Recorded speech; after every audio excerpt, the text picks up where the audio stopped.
جنت کا حسین خواب کیا ہے؟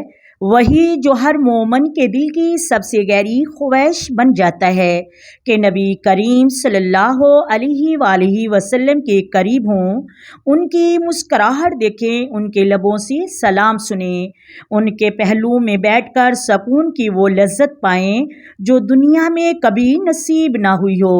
مگر یہ مقام محض دعاؤں سے نہیں، خالص نیت، روشن اعمال اور سنت نبوی سے جڑی زندگی سے حاصل ہوتا ہے۔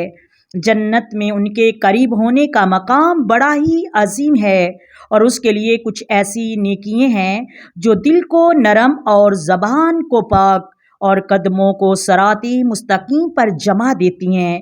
یہ نیکیاں کوئی عام اعمال نہیں، بلکہ ایسے راز ہیں جو مومن کو محبوب خدا کے قرب تک لے جاتی ہیں۔ جاننا چاہتے ہو وہ 3 نیکیاں کون کون سی ہیں؟ وہ 3 نیکیاں یہ ہیں: نمبر 1، اچھا اخلاق، نمبر 2، یتیموں کی حالت پر رحم کرنا، نمبر 3، کثرت سے درود شریف پڑھنا۔